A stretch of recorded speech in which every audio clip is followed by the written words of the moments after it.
Seja muito bem-vindo ao segundo episódio do Casa Própria no Canadá, com a Flávia da Silva Mortgage Broker e convidados. Eu tenho o prazer enorme de receber hoje aqui meu grande amigo e parceiro de business, todo mundo sabe, Bruno Nascimento, que é o meu advogado brasileiro. Tudo bom, Bruno? Tudo bem, Flávia. Muito obrigado por me receber aqui. É um prazer estar falando contigo e falando com os teus clientes também. E aí, se possível, esclarecendo talvez algumas dúvidas e clarificando o processo para quem é um first-time buyer, principalmente, né, para quem está comprando o primeiro imóvel dele. Certo. Gente, é muito importante que você entenda que existem 3 profissionais no processo. Primeiro, mortgage broker é quem vai te dar a tua aprovação, né, para saber por quanto você se qualifica. Segundo, corretor de imóveis.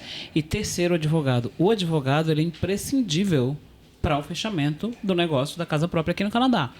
Então a gente está trazendo o Bruno porque assim, muitos clientes fazem as mesmas perguntas e até as pessoas muitas vezes acham que eu sou advogada, mas não, Bruno, eu sou mortgage broker. Então eu vou deixar primeiramente o Bruno se apresentar e uma coisa muito importante, Bruno, para falar é sobre como você se tornou advogado aqui no Canadá. Obrigado, Bruno. Maravilha, com todo prazer. Então eu sou Bruno Nascimento, da Chada Nascimento LLP. Sou advogado, trabalho principalmente na área de real estate aqui no Canadá, com compras, vendas, financiamento de imóveis. Tenho escritórios, meu escritório principal fica em Brampton, em Ontário, mas eu tenho escritórios em Toronto, em Oakville, em Mississauga e em Ottawa. Mas de qualquer forma, a Flávia sabe, eu atendo toda a província de Ontário de forma virtual. Então, se você está comprando, vendendo ou refinanciando imóvel em qualquer lugar da província, terei todo o prazer de te auxiliar. Estou à disposição para a gente conversar, bater um papo e para te explicar como é que funciona o processo feito à distância. Certo. Como que você se tornou advogado, Bruno? Porque o pessoal acha que a gente caiu de paraquedas aqui e eu me tornei mortgage broker. Não, já estou aqui há 21 anos e demorou para eu ser mortgage broker.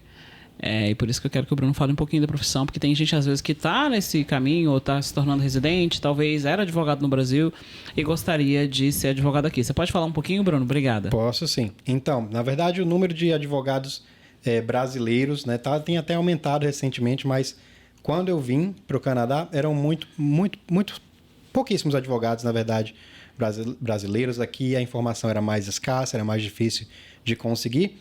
Havia algumas pessoas que já tinham desbravado o processo e eu acabei seguindo nesse processo também. Então, eu, na verdade, nunca fui advogado no Brasil, mas eu estudei Direito no Brasil. Então, me formei na Faculdade de Direito no Brasil e acho que menos de 6 meses depois eu já estava no Canadá, já tinha me mudado para cá. Então, já era um plano que eu tinha antes de me formar. Passei na OAB, mas, na verdade, nunca concluí o meu registro porque eu já sabia que eu estava vindo para o Canadá. Então, para me tornar advogado aqui, na verdade, o processo envolve você submeter a sua educação para um órgão daqui do Canadá que vai avaliar e vai dizer, primeiro, se você vai poder ser advogado aqui e, se sim, se você precisa satisfazer algum requisito deles. E, no caso da maioria dos brasileiros, tem vários requisitos. Na verdade, são vários cursos ou provas que você tem que fazer para se requalificar como um bacharel de direito aqui no Canadá, não é nem como um advogado. Eu fiz isso, na verdade eu concluí um mestrado aqui na Osgoode Hall Law School, então eu vim para estudar também, concluí o meu mestrado, que também me ajudou a me tornar advogado aqui, e depois disso tem o processo que seria o equivalente aos exames da ordem no Brasil. Então tem provas aqui do bar, são 2 provas que você tem que fazer, tem uma prática supervisionada que você faz, então é um processo um pouco longo, mas é possível, tem muita gente fazendo, inclusive pessoas que já são advogadas no Brasil há muito tempo, têm decidido vir, e fazem esse processo todo e se tornam advogados aqui e têm sucesso. O campo aqui é amplo. Eu recebo quase toda semana alguém me pedindo indicação de um advogado de outra área brasileira. A gente tem uma comunidade forte aqui. Sim. E tem áreas para advogados. Essa semana mesmo eu recebi um contato, alguém perguntando se eu trabalhava na área criminal. Felizmente eu não posso atender em todas as áreas, eu prefiro focar na área de real estate, mas eu também não tinha um advogado brasileiro para recomendar. Então, tem campo para advogados de outras áreas também, principalmente para suprir a demanda da comunidade brasileira. Mas esse é o processo. É um processo longo, leva aí de 2 a 3 anos, talvez mais. Tem gente que talvez consiga fazer um pouquinho menos, mas é um processo consideravelmente longo, mas gratificante. Eu tenho o prazer de trabalhar na área aqui de direito aqui no Canadá nesses últimos anos. Obrigada, Bruno. Isso é muito importante, gente, porque às vezes as pessoas ficam achando, né, que o próximo foi fácil. Não, gente, tudo demora tempo aqui no Canadá, enfim. Mas, Bruno, a gente trouxe aqui hoje para falar sobre o real estate, é disso que a gente vai falar, mas eu queria que o Bruno falasse um pouquinho dele, né, sobre a história dele. Eu acho que é muito importante a gente saber das histórias da nossa vida aqui, para inspirar outras pessoas, né, para saber que é possível você sim se tornar um advogado de sucesso ou um mortgage broker de sucesso aqui no Canadá. Depende apenas do seu trabalho, realmente. Bruno, primeira coisa, pergunta que não quer calar. Todo dia eu recebo essa pergunta no meu Instagram. Ô Flávia, eu já tive uma casa no Brasil. Eu sou considerado first time buyers aqui no Canadá?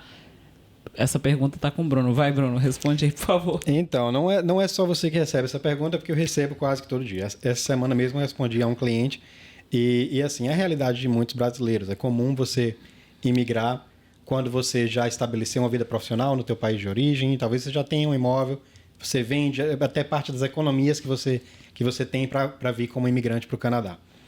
Então, o termo First Time Home Buyer, ele é utilizado por vários programas do governo, certo? Tem programas por razões diferentes que podem tratar de um First Time Home Buyer, e aqui no Canadá é a mesma forma quando eles aprovam uma lei no Canadá, se eles usam um termo, eles definem o que é que aquele termo significa. Então, quando alguém pergunta, eu sou um first time home buyer, normalmente ele está tratando de uma de duas opções. Ou ele quer saber se ele pode usar os valores que ele tem na conta de aposentadoria, retirar sem precisar pagar imposto, para utilizar como down payment. E a Flávia responde essa pergunta para você o tempo todo, mas eu vou te adiantar aqui. Você pode ter tido um imóvel antes no Brasil, mas há certos requisitos de quando isso aconteceu. Você não pode ter morado no teu imóvel tão recentemente, tem um prazo de 4 anos. Mas a pergunta que normalmente eu recebo é, para quem não sabe, quando você compra um imóvel no Canadá, você tem que pagar impostos na transferência da propriedade. O imposto se chama Land Transfer Tax, ele é calculado no valor de compra do imóvel e ele vai ser a maior parte dos teus closing costs, que são aqueles valores extras que você vai ter que desembolsar, além da entrada do financiamento, além do down payment, lá perto da closing date, que é a data do fechamento, a data que você vai receber as chaves do teu imóvel. Essa Land Transfer Tax tem um programa para First Time Home Buyers que dá um desconto de até $4.000, né? Então você paga esse imposto em qualquer lugar na província. A porção provincial pode ser descontada em até $4.000. Em Toronto, também se paga Land Transfer Tax para o município de Toronto. E essa porção do município pode também ser descontada para um pouco mais de $4.000, por volta de $4.500, se você é um First Time Home Buyer. Quais são os requisitos para você ser considerado um First Time Home Buyer para essa finalidade? Bom, são 3. O primeiro deles é que você tem que ser residente permanente ou cidadão canadense. Normalmente esse é um requisito que a maioria das pessoas atende, porque hoje em dia há restrições para você comprar um imóvel se você não tem a residência permanente. Talvez seja uma conversa para um outro dia, mas há forma de se comprar sem a residência permanente, mas são formas mais restritas. Mas esse é o primeiro requisito. O segundo requisito é que você tem que estar comprando o imóvel para morar no imóvel. Não pode ser um imóvel de investimento. Se você, por exemplo, mora aqui em Toronto e quer comprar um imóvel em Windsor ou em Ottawa, que você quer investir, deixar o imóvel lá alugado, ainda que você se qualifique nos demais requisitos, você não vai receber esse desconto porque você não vai morar no imóvel. E o terceiro e principal é que você não pode ter tido um imóvel residencial em qualquer lugar do mundo a qualquer momento. Infelizmente, então, se você teve um imóvel residencial no Brasil, por exemplo, isso provavelmente vai te desqualificar. Há exceções também a essa regra. Uma delas é que, às vezes, as pessoas tiveram, por exemplo, um terreno no Brasil. Isso não é um imóvel residencial, você não mora no terreno, né? É uma propriedade imobiliária, mas ela não te desqualifica. Precisa ser um imóvel residencial. E há exceções se você teve um imóvel residencial antes de se casar, vendeu, se casou, o teu cônjuge nunca teve imóvel antes residencial, e enquanto vocês estiveram casados, vocês também não tiveram imóvel residencial no nome de vocês. Não importa se é financiado, se está todo pago, se está registrado no nome de vocês, é considerado como que você tem o imóvel, tem o interesse no imóvel. Essas são as duas exceções, mas em linhas gerais, se você já teve imóvel no Brasil, infelizmente, gente, eu teria todo o prazer de aplicar o desconto para quem eu pudesse, porque eu não tenho nenhum prazer em pagar mais imposto para o governo, tá bom? A gente tem o prazer de pagar o que a gente deve, exatamente o que a gente deve, nem mais nem menos. Mas eles que fazem as regras, né, e a regra provincial e municipal também, tem esse requisito. Não pode ter imóvel em qualquer lugar do mundo. Então, gente, por favor, quando você entrar em contato comigo, saiba, essa parte eu sempre falo, deixa essa parte para você saber quais são os closing costs. Tudo com o Bruno, é com o advogado que você vai discutir essa parte. Porque por lei, no caso da gente que faz a mortgage, eu preciso verificar o seu down payment, 5% de entrada, e 1,5% sobre o valor da sua casa. Então, a gente fala para todos os clientes, tem todos os meus e-mails explicativos, onde que eu falo, o seu closing cost vai ficar entre 1,5% até 4%. Só que o banco, Bruno, ele só exige para nós 1,5%. Só que a gente sabe, e isso eu falo para todos os clientes, é até 4%, vai depender se você é first time buyers, se você não é, então tem muitas coisas aí envolvidas, que só quem vai poder te dar essa resposta final é o seu advogado. Um outro ponto que eu vou falar aqui nesse podcast maravilhoso é com relação à compra do seu imóvel para estrangeiro, porque eu recebo essa pergunta também, mesmo que a gente tenha um pouco menos tempo, preciso falar sobre isso. Bruno, existe uma taxa aqui dentro de Ontário, BC e Victoria, que é Non-Resident Taxes, que é onde você não pode comprar sua casa própria com 5%. Você pode até comprar com 5% você tendo o Work Permit, mas se aplica uma taxa. Você pode falar brevemente sobre o NRST, porque muita gente continua entrando em contato falando, não, Flávia, tem sim, um amigo meu comprou. Aí eu, olha, é melhor você falar com o advogado. Olha, eu vou te falar que, inclusive, recentemente eu tive um cliente que entrou em contato comigo com um contrato já assinado para que eu revisasse os documentos do condomínio. Isso é bem comum, a gente vê como é que está a situação financeira do condomínio. E em conversa com ele, eu descobri que ele não tinha residência permanente, que não tinha cidadania canadense e não tinha sido informado que ele teria que pagar esse valor. Então, eu odeio dar notícia ruim, mas você imagina a situação quando eu falei, olha, você sabe que você vai ter que pagar esse imposto a mais, porque tem gente que sabe e quer pagar. Eu faço o tempo todo para clientes que têm o valor, estão dispostos a pagar e tem a forma de recuperar depois, mas é um valor bem significativo, né? 25% de um valor de compra. Você imagina se é um imóvel de $500 mil, você vai pagar $125 mil a mais, além da tua entrada, do financiamento, além dos closing costs. Então, é um valor muito proibitivo. Existem cenários que você pode comprar assim, sem a residência permanente. Na verdade, tem 2 obstáculos que você tem que passar. Um deles, que é o mais recente, é a proibição federal. Então, há 2 anos, mais ou menos, o governo federal aprovou uma lei dizendo que quem não tem residência permanente ou cidadania canadense não pode comprar imóvel em qualquer lugar do Canadá. Ponto final. Eles foram bem restritos no começo, depois eles facilitaram um pouco, que é o que você mencionou. Hoje, se você tem uma work permit, né, uma permissão de trabalho, se você só está comprando um imóvel, só vai ter um imóvel, não comprou outro. E se você... se a tua work permit está válida por um certo período após a closing date, exatamente, 6 meses ou 183 dias, você pode comprar, o governo te permite. Isso não quer dizer que outras regras ou outras restrições provinciais, por exemplo, não vão se aplicar. E uma delas aqui na província de Ontário é, como você mencionou, o NRST, ou a Non-Resident Speculation Tax, que é um imposto extra para quem não tem a residência permanente. Então, ainda que não houvesse a restrição federal, ainda que você se enquadre na exceção à proibição federal, você pode comprar o teu imóvel, mas tem um custo extra para você, que hoje em dia se aplica para toda a província de Ontário. Essa lei é mais antiga do que a proibição federal. Inicialmente era só na região de Toronto, depois se expandiu um pouco mais e depois ficou a província inteira. Hoje em dia, em qualquer lugar em Ontário, se você vai comprar imóvel, tem que pagar esses 25% a mais no valor de compra do teu imóvel. Há algumas exceções para essa regra também. Uma delas é se você está aqui como refugiado. É mais difícil de encontrar. O Brasil, graças a Deus, não está em guerra ou não está numa situação como essa, então não tem muitos refugiados brasileiros. Não quer dizer que não exista, mas se for a tua situação, a gente pode conversar e eu confirmo que se você se enquadra.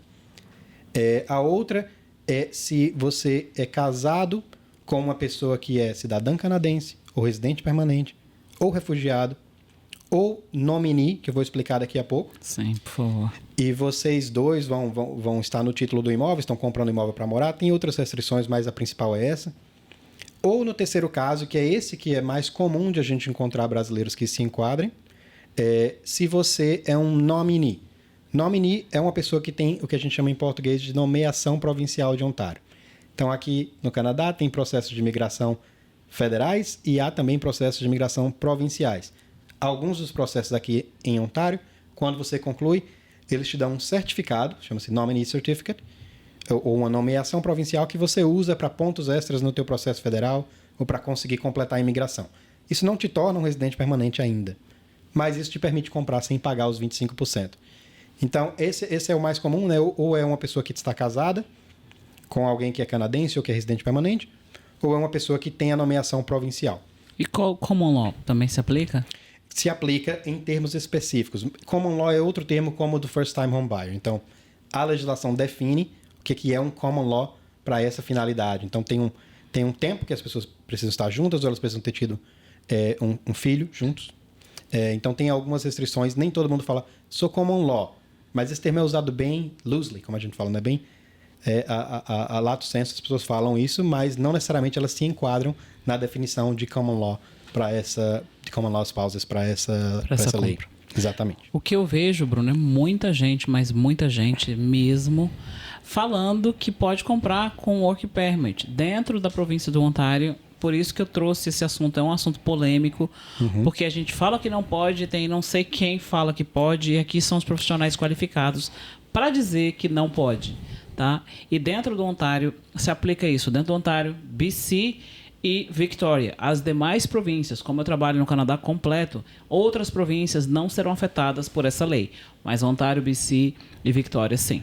Então, se você estiver em Alberta, por exemplo, quiser comprar com 5% de entrada o seu imóvel, desde que você tenha um Work Permit válido há 183 dias, e claro, tem um credit score acima de 680, e tem a sua renda, você pode comprar. Mas aqui dentro do Ontário, se aplica a essa regra onde o Bruno falou.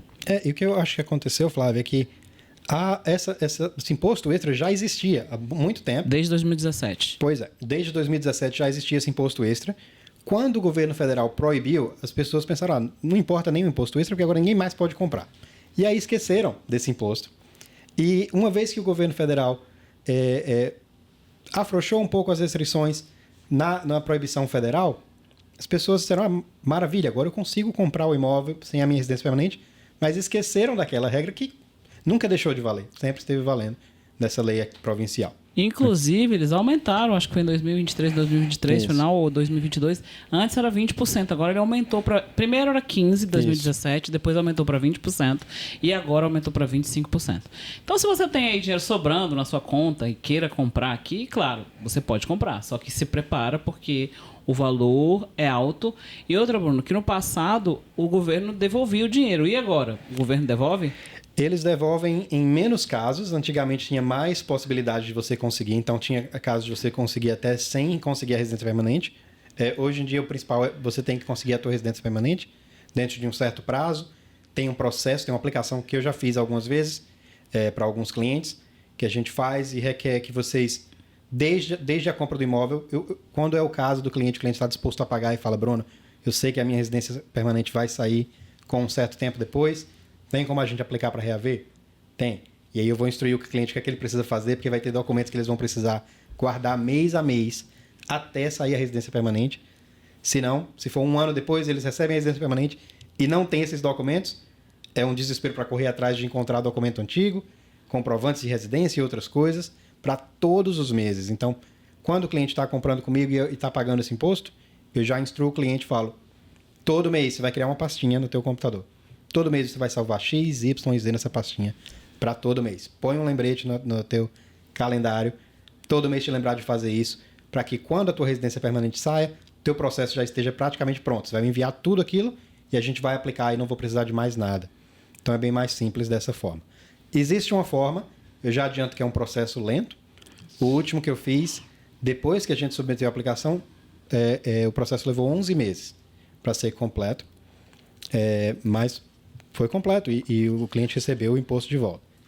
Obviamente que é um valor significativo, então a maioria das pessoas prefere esperar, se é algo que você sabe que vai acontecer, mas se não, se você quer já comprar o imóvel, a gente está aqui para te ajudar. Se você tem a possibilidade de fazer, seja com o pagamento ou sem o pagamento do imposto, e você quer fazer, a gente faz e eu te explico direitinho tudo que você precisa saber para quando sair a tua residência permanente, você reaver esse imposto. Muito obrigado. Essa parte é muito importante, porque muita gente entra em contato falando que o amigo do primo comprou e não teve nada disso, então não é verdade. Aqui está o Bruno para falar sobre esse assunto.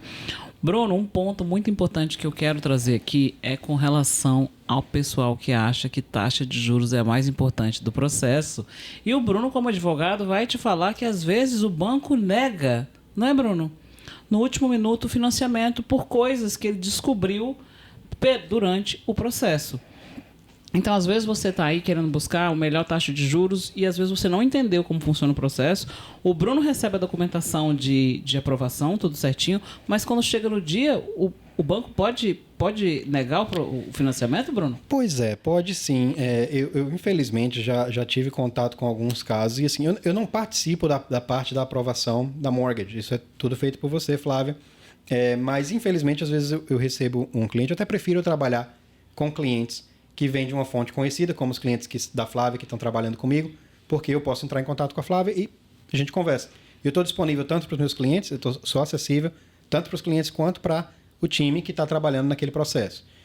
Mas eu tive casos onde o cliente conseguiu uma aprovação e não sei se por inexperiência da pessoa aplicando para mortgage ou se foi realmente um erro, mas algo foi feito errado. Um dos casos que me vem à memória foi de alguém que declarou 2 empregos como full-time, e eu acredito que os bancos não aceitam, porque você não pode trabalhar 24 horas por dia. Então, ele tinha um emprego full-time, acho que outro part-time, os 2 foram declarados como full-time, e a aprovação saiu, mas lá na frente, dias antes da closing date, a aprovação foi retirada, porque a forma como acontece o processo, e aí a gente pode discutir se essa é a melhor forma, mas a gente não vai mudar de imediato o processo, a gente tem que seguir a forma como que os lenders, né, os bancos trabalham aqui, mas eles vão aprovar e vai ter uma pessoa que vai revisar aquele processo, mas lá na frente tem uma outra pessoa, a figura do underwriter, que ele vai fazer uma revisão final do processo. Ele é uma pessoa mais experiente, você deve lidar com eles o tempo todo. O tempo inteiro.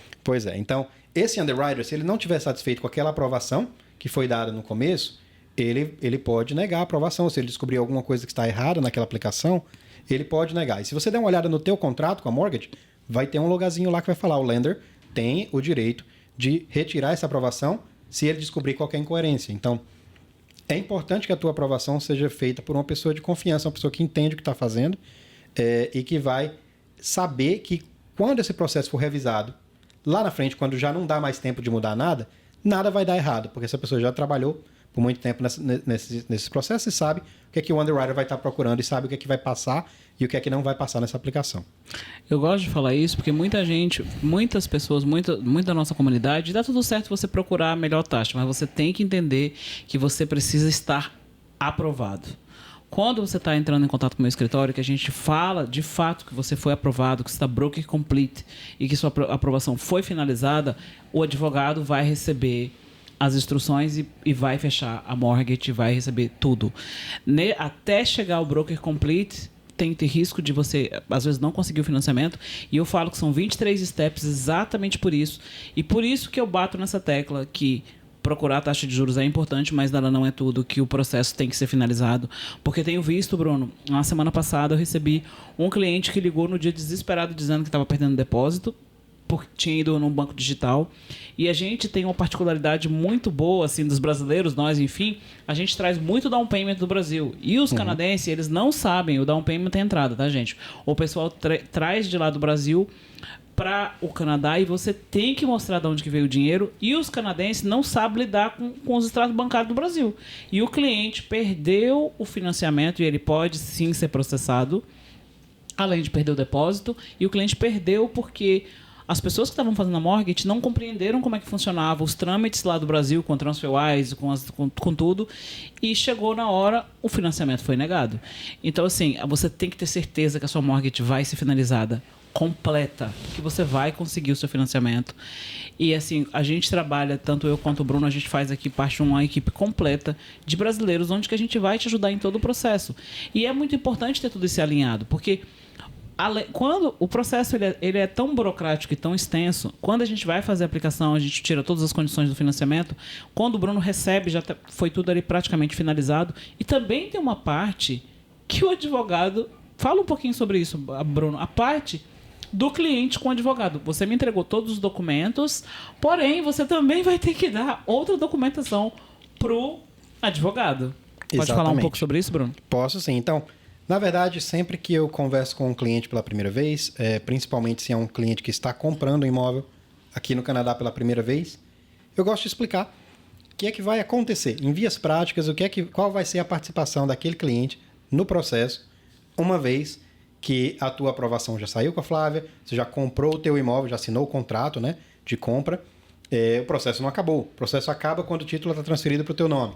Então, é nesse momento que eu começo trabalhando mais forte no teu processo. Eu estou sempre disponível, mesmo antes disso, para esclarecer qualquer dúvida, mas o processo, do meu lado, começa mais ou menos quando o teu contrato está assinado, né? E aí, o que é que vai acontecer? Uma vez que o teu contrato é firmado, como a gente popularmente fala, ou seja, quando as condições de financiamento, quais que as outras condições de inspeção do imóvel foram removidas, o teu contrato está firme. Ou seja, você é forçado a comprar, finalizar aquela compra, e o vendedor é forçado a vender. Nesse momento, eu vou começar a trabalhar. Então, tem várias coisas que vão acontecer nos bastidores. Eu vou checar o título do imóvel, vou me comunicar com o advogado dos vendedores, vou preparar toda a documentação da compra, da mortgage, vou fazer todo o trâmite dos valores, é feito através da minha firma, e o registro final sou eu que vou fazer. Mas eu digo que tem 3 momentos que os clientes participam mais ativamente. O primeiro deles é no comecinho do processo, ali quando vocês entrarem em contato comigo, a gente vai obter informações pessoais de vocês, documentos de identidade, vocês vão assinar um documento me autorizando a representar vocês, e dali eu começo a trabalhar. Num dado momento, o banco que te aprovou para a mortgage, como a Flávia mencionou, vai me enviar as instruções, são as mortgage instructions. E são instruções porque, de fato, eles vão me dizer o que é que eles querem que eu faça, o que é que eles querem que eu registre no título do teu imóvel, para aquela mortgage, mas também vai haver uma lista de requisitos que eles querem que eu cumpra, e alguns deles que vocês compram. Um deles, por exemplo, é que vocês vão precisar preparar o seguro do imóvel. Eu explico como é que vocês vão fazer seguro residencial. Mas o banco pode me pedir alguma comprovação. Bruno, confirma que esse financiamento desse carro foi quitado. Então, eu vou pedir esse documento para vocês, e é comum dos clientes me dizerem, mas Bruno, eu já passei esse documento para a Flávia. Certo? Mas assim, o banco trabalha em 2 frentes. Então, aquela pessoa que está lidando comigo não é a pessoa que está lidando com a Flávia, e eles fazem justamente isso para confirmar que o mesmo documento que foi passado para a Flávia foi passado para mim, e eu confirmei com vocês, e eu não vejo nenhuma ilegitimidade naquele documento. Então eu vou pedir de novo para vocês, não fiquem chateados nem comigo nem com a Flávia, é isso que muitos bancos fazem. Não tem o que fazer, a gente precisa do dinheiro deles, tem que fornecer o documento quantas vezes eles pedirem. Então a gente vai pedir de vocês, eu vou pedir, vocês vão me passar e eu vou fornecer também, tá certo? E esse é o segundo momento que vocês vão participar, porque vocês vão, quando eu receber essa documentação, eu vou pedir mais o que eu precisar de vocês, passar as instruções para o seguro. E o terceiro momento que os clientes participam, principal, é quando a gente tem a nossa reunião final para assinar os documentos da compra e da mortgage. Essa reunião pode ser presencial ou virtual, o que for mais conveniente. Nós vamos ter essa reunião alguns dias antes da closing date e vamos assinar toda a papelada, vou explicar para vocês todos os documentos e vamos revisar também os valores finais. Então, eu vou ter um descritivo completo de todos os custos do processo, todos os closing costs, como a gente fala, e a gente vai chegar no montante final. Que esse montante que eu vou te passar é um montante que representa a soma do teu down payment, da tua entrada, ou o restante, né, porque você já deu um depósito, talvez falte um pouquinho, e os teus closing costs. E eu vou te passar instruções de como transferir esse valor para a minha firma. Uma coisa que eu gosto de mencionar é que eu sempre menciono isso quando eu converso com os clientes, porque é uma coisa que nunca me passou pela cabeça, mas uma vez um cliente falou: Bruno, eu estava esperando que você fosse tirar o dinheiro da minha conta. Eu falei: gente, eu não tenho como tirar dinheiro da conta de ninguém. A tua conta bancária é tua. Ninguém tira o dinheiro de lá, a não ser que você assine um formulário de débito automático. O banco vai tirar as parcelas porque você autorizou. Mas eu não tenho como ir na conta de ninguém e tirar dinheiro. Então, essa transferência é feita pelo próprio cliente. Então, se o cliente tem qualquer dinheiro que está fora do país, ou que está preso em investimentos, ou que está em contas de aposentadoria, como RSP, ou TFSA, ou FHSA, ou até mesmo se o cliente tem algum valor em algum banco virtual, como Tangerine, ou Manulife, Questrade, esses bancos que não têm agência fixa, o cliente vai precisar movimentar esse dinheiro com antecedência, obviamente, em contato com a Flávia, para não fazer nenhuma transferência de dinheiro que não vai fazer sentido para o banco. Né? Eu sei que acontece, então eu digo, olha, fala com a Flávia para ela te dizer como fazer, mas você tem que se organizar, porque se você for lá pertinho da closing date pedir para a Manulife tirar o dinheiro do teu RSP, eu falo Manulife porque já aconteceu um caso da Manulife, eles levam até 10 dias para tirar esse dinheiro. E se está pertinho lá da closing date, você não vai receber o dinheiro a tempo. Então, você tem que se organizar com antecedência para que esse dinheiro esteja livre e acessível, líquido para você conseguir transferir para mim. Se você vai precisar desses valores com mais antecedência, por exemplo, eu vou precisar saber do valor um mês antes. Eu não vou ter o valor exato um mês antes, mas eu vou calcular um valor aproximado e vou dizer, olha, provavelmente X, vamos acrescentar um valor extra para você estar mais seguro, faz essa transferência com antecedência para que o valor esteja pronto, lá perto da closing date. Qualquer valor que não for necessário vai estar com você ou vai voltar para você, não vai se perder. Mas você precisa estar seguro de que você vai ter o dinheiro em mãos para conseguir fechar a tua compra. Gente, um ponto aqui, pelo amor de Deus. Quando você vai mostrar os documentos para o banco de down payment, procura não fazer tanta transferência. Os brasileiros são rei. Tem uma conta Pelo amor de Deus, não faz conta em banco digital que você não paga, porque eles não te dão um crédito alto e você não consegue retirar o dinheiro, você não consegue tirar dinheiro da conta. Isso fica tudo muito difícil para mostrar para o banco os fundos do down payment. E não faça tanta transferência, porque quanto mais transferência você fizer, mais documentos vai ser required e mais você vai ficar com raiva. E depois fica achando que a gente não fez um bom trabalho e a gente pediu todos os documentos e a pessoa, porque não entendeu, acha que a gente não está fazendo um bom trabalho. Então, por favor, quando você for comprar sua casa, tenha seus documentos organizados. Você vai precisar fornecer documentos para o banco mostrando o seu down payment, porém, você também precisa retirar o seu dinheiro pelo menos 5 a 10 dias antes do seu RSP. E você vai no banco normal, tradicional, ou canadense, ou qualquer outro banco que seja, as pessoas elas julgam que você sabe. Uma pessoa que está te atendendo no banco digital, ele pensa que você é canadense e que você sabe de tudo. E você não sabe. Porque isso não é o seu métier. Você não está acostumado a lidar com isso. Então, por isso que se faz muito aqui. É muito bom mesmo que tenha brasileiros aqui à sua frente que possam te ajudar em todo o processo. A língua faz completamente diferença nesse ponto. Porque como que você ia saber disso? Eu já vi clientes, a gente teve um cliente, um cliente, e o cliente me chamou a atenção e falou que eu tinha que colocar no meu e-mail que o cliente tinha que retirar o dinheiro do RSP. Eu coloquei no meu e-mail também explicativo que o cliente terá que sim tirar o dinheiro do RSP. Mas você veja que cada dia a gente melhora a nossa comunicação e coloca mais e-mail, mais explicativo ainda, para que as pessoas não possam cometer erros que podem custar o depósito e a perca da casa. Então, por isso que eu falo, não é só taxa de juros, você tem que ser finalmente aprovado.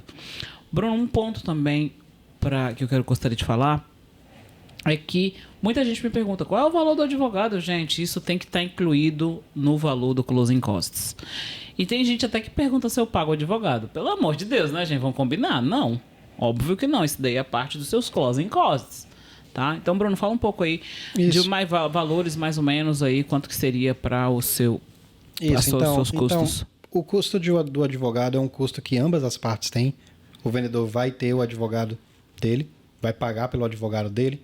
O comprador vai ter o advogado. E porque as transações imobiliárias aqui no Canadá são feitas por advogados. Certo. Como que o cartório, nós somos quem vai ao cartório. Não existe o cartório, mas o sistema de registro de títulos é acessível apenas a advogados e somos nós que fazemos o registro. O pagamento do advogado, na grande maioria dos casos, vai ser feito lá no final, nos closing costs. Se você está vendendo, vai ser abatido do valor da venda. Se você está comprando, vai ser parte dos valores que você vai trazer. O custo varia um pouco de acordo com o tipo de processo, com o tipo de imóvel. Alguns imóveis, não é nem necessariamente o preço do imóvel, mas, por exemplo, se está comprando um imóvel baratinho que é de condomínio, vai exigir uma revisão dos documentos do condomínio. Então, esse tem um custo para esse processo. Então, não necessariamente dessa forma. Eu estou à disposição para te passar um orçamento que a gente conversa, eu peço mais informações sobre o teu processo e eu explico mais ou menos quanto vai ser o teu custo. Às vezes tem novidade no processo? Tem. Aí eu vou te falar, olha, surgiu isso aqui. Ou, por exemplo, você fez um empréstimo extra para fazer uma reforma no imóvel. Vai ter trabalho extra do advogado. Inclusive, eu trabalho depois que a compra fecha, quando a tua reforma está completa. Então, vai ter um custo. Então, essas coisas modificam o custo, mas o custo do advogado não é um dos maiores. Na verdade, é um dos menores no processo de compra de imóveis, e é um custo referente ao trabalho que a gente está tendo. Não tem muito a ver com... Não é como uma comissão, Há muito tempo atrás já foi, mas não é mais como comissão de um corretor, que é uma porcentagem no valor, é simplesmente o custo do processo. Então, estou à disposição para conversar, saber qual vai ser o tipo do processo. Vai ter uma mortgage, não vai ter uma mortgage, qual é o tipo de lender, é condomínio, não é, tem um financiamento extra, tem alguma coisa extra, e a gente conversa e eu te explico quais são os custos para cada um daqueles processos e mais ou menos quanto vai dar no final. É muito importante você ter todas as informações alinhadas para que você tenha sucesso no seu financiamento. Eu digo o tempo inteiro aqui em todas as redes sociais que a mortgage é a parte mais importante, porque é a parte financeira do dinheiro. E se eu não sei quanto que eu vou pagar, como é que eu vou saber como vai ser minhas despesas mensais? Gente, isso é um impacto na sua família. O imóvel, ele é um investimento aqui no Canadá e ele é visto como um investimento futuro para a sua família. Então, se você está entrando nesse processo e se você é um processo de 5 anos, um contrato de 5 anos e um tempo de pagamento entre 25 e 30 anos, você precisa estar seguro do que você está fazendo. Então, por isso que eu te falo, contrata pessoas que falem a sua língua, que a gente vai te explicar detalhadamente como funciona todo o processo sem burocrático. Talvez a gente esteja trazendo até um pouco de medo falando sobre o processo dentro mesmo dele, mas é assim que ele funciona, não é tão fácil igual algumas pessoas ficam vendendo. Nada contra os blogueiros, que eu também sou blogueirinha. Algumas pessoas ficam vendendo aí na internet, falando, é super fácil. Não, eu te dou as melhores taxas. E não explica, de fato, o que precisa ser feito e aonde que não é só taxa de juros que precisa o processo ser finalizado. Então é isso. Bruno, eu queria que você falasse um pouquinho sobre você, que a gente já vai terminar esse podcast, que foi maravilhoso. Gente, eu tenho que trazer o Bruno aqui para outras vezes, porque é muito assunto. Isso aqui tá há pouco tempo. Tem muita coisa para a gente conversar, sim. Não, primeiramente, só te agradecer, Flávia. É sempre um prazer participar. Primeira vez no teu podcast, mas a gente já fez algumas lives, a gente já fez alguns trabalhos juntos. Trabalhamos juntos há muito tempo já, então é sempre um prazer. Eu venho com todo prazer. E é um prazer tratar também com os teus clientes diretamente e esclarecer. Espero que alguma parte da nossa conversa aqui tenha esclarecido uma dúvida sua. Se você conseguiu levar uma informação, que bom. Se alguma coisa não ficou clara, a gente está à disposição para responder quaisquer perguntas. Como eu mencionei, eu tenho alguns escritórios aqui na Grande Toronto, um escritório em Ottawa, mas trabalho para a província inteira. Estou à disposição. Com certeza você vai encontrar as minhas formas de contato aí na mídia, que a Flávia vai publicar. E podem entrar em contato para o que precisarem. Eu tento ser o mais acessível possível. Infelizmente, eu sou só um, como dizia minha mãe, só sou um. Mas, então não tenho como atender todo mundo imediatamente, mas me manda uma mensagem, me manda um e-mail, mensagem de texto, e aí eu te retorno assim que eu puder, e a gente bate um papo e eu esclareço qualquer dúvida que você tiver. Se você, inclusive quiser tratar sobre o processo antes mesmo de começar, ou se você tem alguma dúvida de um caso específico, entre em contato e a gente conversa, para que você faça o seu processo desde o começo, seguro do que é que você vai precisar fazer, de quais são as etapas, de o que é que pode dar errado e o que é que não pode dar errado. Você precisa saber, é melhor saber e fazer com segurança do que ter esperança e fazer de qualquer forma e encontrar um problemão lá na frente, né? Então, estamos à disposição, com certeza, a Flávia também, para esclarecer qualquer dúvida que você tiver, para explicar o processo do começo ao fim, se for necessário, para que você faça o processo com tranquilidade. Tá certo, gente. Então, muito obrigado. Acompanhe aqui a gente pelas redes sociais. Esse podcast está sendo gravado dentro dos estúdios aqui da Remax West, que é essa imobiliária tão famosa.